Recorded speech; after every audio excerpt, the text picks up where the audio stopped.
ವಚನಾನಂದ ಸ್ವಾಮೀಜಿ ಪದಚ್ಯುತಿ ಹರಿಹರ ವೀರಶೈವ ಲಿಂಗಾಯತ ಪಂಚಮಸಾಲಿ ಪೀಠದಿಂದ ವಚನಾನಂದ ಸ್ವಾಮೀಜಿ ಪದಚ್ಯುತಿಗೊಳಿಸಲಾಗಿದೆ.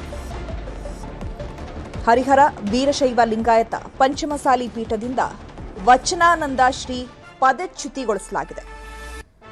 ಹರಿಹರ ಪಂಚಮಸಾಲಿ ಪೀಠದಲ್ಲಿ ಟ್ರಸ್ಟಿ ಬಸವರಾಜ್ ದಿಂಡೂರ ಮಾಹಿತಿಯನ್ನ ಕೊಟ್ಟಿದ್ದಾರೆ. ವಚನಾನಂದ ಶ್ರೀ ವಿರುದ್ಧ ಆರೋಪ ಮಾಡಲಾಗಿತ್ತು. ಸರ್ಕಾರ ಕೊಟ್ಟಂತಹ 15 ಕೋಟಿ ದುರ್ಬಳಕೆ ಆಗಿದೆ ಅಂತ ಹೇಳಿ ಗಂಭೀರ ಆರೋಪವನ್ನ ಮಾಡಲಾಗಿತ್ತು. ಶ್ವಾಸಪೀಠ ಜೊತೆಗೆ ಹರಿಹರ ಪೀಠ ಎರಡರಲ್ಲೂ ಕೂಡ ಸೇವೆ ಮಾಡಿದ್ದಾರೆ ಅನ್ನುವಂತಹ ಆರೋಪ ಕೇಳಿ ಬರ್ತಾ ಇದೆ. ಶ್ವಾಸಪೀಠ ಅಥವಾ ಹರಿಹರ ಪೀಠ ಆಯ್ಕೆಗೆ ಅವಕಾಶವನ್ನ ನೀಡಲಾಗಿದೆ. ವಚನಾನಂದ ಶ್ರೀಗೆ ಅವಕಾಶ ನೀಡಿದಂತಹ ಟ್ರಸ್ಟ್ ಆದ್ರೆ ಯಾವುದೇ ನಿರ್ಧಾರವನ್ನ ತಿಳಿಸಿರ್ಲಿಲ್ವಂತೆ ವಚನಾನಂದ ಶ್ರೀಗಳು. ಹಾಗಾಗಿ ಈಗ ಅವರ ಪೀಠದಿಂದ ಪದಚ್ಯುತಿಗೊಳಿಸಲಾಗಿದೆ. ಹರಿಹರ ಪಂಚಮಸಾಲಿ ಪೀಠದಲ್ಲಿ ಟ್ರಸ್ಟಿ ಬಸವರಾಜ ದಿಂಡೂರ ಅವರು ಮಾಹಿತಿಯನ್ನ ಕೊಟ್ಟಿರುವಂತದ್ದು. ಶ್ವಾಸಪೀಠ ಅಥವಾ ಹರಿಹರ ಪಂಚಮಸಾಲಿ ಪೀಠದ ಎರಡರಲ್ಲಿ ಒಂದನ್ನ ಆಯ್ಕೆ ಮಾಡಿಕೊಳ್ಬೇಕಾಗಿತ್ತು.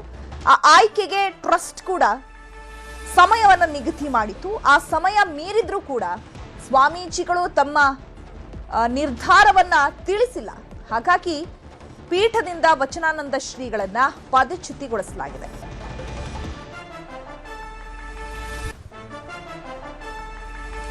ಇನ್ನು ವಚನಾನಂದ ಶ್ರೀ ವಿರುದ್ಧ ಗಂಭೀರ ಆರೋಪವನ್ನ ಮಾಡಲಾಗಿತ್ತು. ಜೊತೆಗೆ ಈಗ ಪ್ರತಿಭಟನೆಯ ಸಹ ಮಾಡಲಾಗ್ತಾ ಇದೆ. ಸರ್ಕಾರ ಕೊಟ್ಟಂತಹ 15 ಕೋಟಿಯನ್ನ ನೀವು ಏನು ಮಾಡಿದ್ರಿ, ಅದಕ್ಕೆ ನೀವು ಲೆಕ್ಕವನ್ನ ಕೊಡಿ, ಅದಕ್ಕೆ ಉತ್ತರವನ್ನ ಕೊಡಿ. ಏನ್ ಮಾಡಿದ್ರಿ?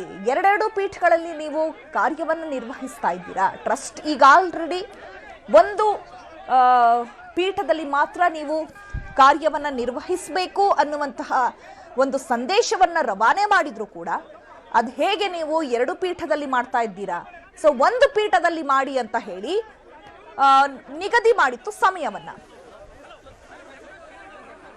ಈ ಬಗ್ಗೆ ಮತ್ತಷ್ಟು ಮಾಹಿತಿಯನ್ನು ಕೊಡ್ತಾರೆ ನಮ್ಮ ಪ್ರತಿನಿಧಿ ಸಂಜಯ್. ಫೋನ್ ಸಂಪರ್ಕದಲ್ಲಿ ಜಾಯ್ನ್ ಆಗಿದ್ದಾರೆ. ಸಂಜಯ್, ವಚನಾನಂದ ಸ್ವಾಮೀಜಿ ಅವರನ್ನ ತಮ್ಮ ಪೀಠದಿಂದ ಪದಚ್ಯುತಿಗೊಳಿಸಲಾಗಿದೆ. ಜೊತೆಗೆ ಸರ್ಕಾರ ಕೊಟ್ಟಂತಹ 15 ಕೋಟಿ ಏನಾಯ್ತು, ಅದರಲ್ಲೂ ಒಂದೇ ಪೀಠದಲ್ಲಿ ಕಾರ್ಯನಿರ್ವಹಿಸಬೇಕಾದಂತಹ ಸ್ವಾಮೀಜಿಗಳು ಎರಡೆರಡು ಪೀಠದಲ್ಲಿ ಯಾಕೆ ಕಾರ್ಯನಿರ್ವಹಣೆ ಮಾಡ್ತಾ ಇದ್ರು? ಜೊತೆಗೆ ಈಗ ಅಲ್ಲಿ ಪ್ರತಿಭಟನೆ ನಡೀತಾ ಇದೆ, ಅಲ್ಲಿನ ಪರಿಸ್ಥಿತಿ ಹೇಗಿದೆ? ಸದ್ಯದ ಅಪ್ಡೇಟ್ಸ್ ಏನಿದೆ?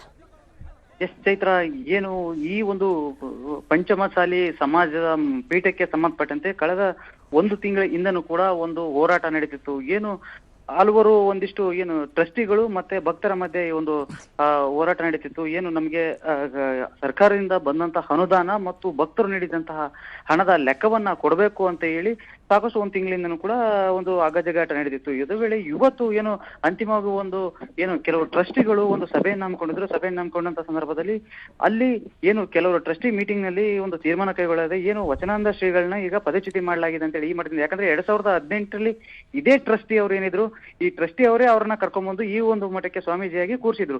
ಆದ್ರೆ ಈಗ ಅದೇ ಟ್ರಸ್ಟಿಗಳೇ ಈಗ ಏನು ಈ ಒಂದು ಎಲ್ಲಾ ಗೋಲ್ಮಾಲ್ ಕಂಡು ಬಂದಿರೋದ್ರಿಂದ ಕೆಲವೊಂದಿಷ್ಟು ಹಣ ದುರುಪಯೋಗ ಆಗಿದೆ, ಈ ರೀತಿ ಎಲ್ಲ ಆರೋಪಗಳಿದೆ. ಅದರಲ್ಲೂ ಕೂಡ ಏನು ವಚನಾನಂದ ಶ್ರೀಗಳು ಕೇವಲ ಒಂದು ಮಠದಲ್ಲಿ ಮಾತ್ರ ಇರ್ಬೇಕು. ಯಾಕಂದ್ರೆ ಅವರು ಶ್ವಾಸಪೀಠವನ್ನು ಕೂಡ ನಡೆಸ್ತಾ ಇದ್ದಾರೆ ಬೆಂಗಳೂರಿನಲ್ಲಿ. ಹಾಗಾಗಿ ಅವರಿಗೆ ಈ ಹಿಂದೆನೆ ಕೂಡ ಆಪ್ಷನ್ ಕೊಡಲಾಗಿತ್ತು, ನೀವು ಅಲ್ಲಾದ್ರೂ ಮಾಡಿ ಪೀಠವನ್ನ ಅಥವಾ ಇಲ್ಲಾದ್ರೂ ಸಂಪೂರ್ಣವಾಗಿ ನಿಯೋಜನೆ ಮಾಡ್ಕೊಂಡು ಸಮಾಜನ ಕಟ್ಟುವ ಕೆಲಸ ಮಾಡಿ ಅಂತ ಹೇಳಿ ಈ ಟ್ರಸ್ಟಿಗಳು ಇರ್ಬೋದು, ಕೆಲ ಭಕ್ತರು ಇರ್ಬೋದು, ಅವರಿಗೆ ಒಂದು ಸೂಚನೆಗಳನ್ನು ನೀಡಲಾಗಿತ್ತು ಅಂತ ಹೇಳಲಾಗ್ತಿದೆ.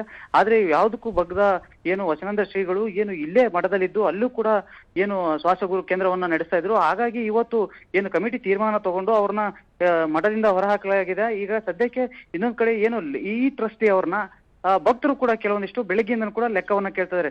ನೀವು ಕೂಡ ಇಲ್ಲಿ ಹಗರಣವನ್ನ ಮಾಡಿದ್ರಿ, ಸರ್ಕಾರದ ಬಂದಂತಹ ಹಣವನ್ನ ನುಂಗ್ ಹಾಕಿದಿರಿ, ಅದರ ಲೆಕ್ಕ ಕೊಡಿ ಅಂತ ಹೇಳಿ ಮಾಜಿ ಶಾಸಕರು ಸೇರಿದಂತೆ ಅನೇಕ ಭಕ್ತರು ಪ್ರತಿಭಟನೆ ಮಾಡುವಂತ ಸಂದರ್ಭದಲ್ಲಿ ಕೆಲವರನ್ನು ಈಗಾಗಲೇ 50ಕ್ಕೂ ಅಧಿಕ ಜನರನ್ನ ಬಂಧನ ಮಾಡ್ಕೊಂಡು ಪೊಲೀಸರು ಕರ್ಕೊಂಡು ಹೋಗಿದ್ದಾರೆ. ಆದ್ರೆ ಇಲ್ಲಿ ಏಕೈಕಿ ಟ್ರಸ್ಟಿ ಅವರು ಒಳಗಡೆ ಸಭೆ ನಡೆಸಿ ಈಗ ವಚನಾನಂದ ಅವ್ರನ್ನ ಮಠದಿಂದ ಹೊರ ಹಾಕಿರುವಂತದ್ದು. Chaitra, okay, thank you Sanjay ತಮ್ಮ ಡೀಟೇಲ್ಸ್ಗೆ.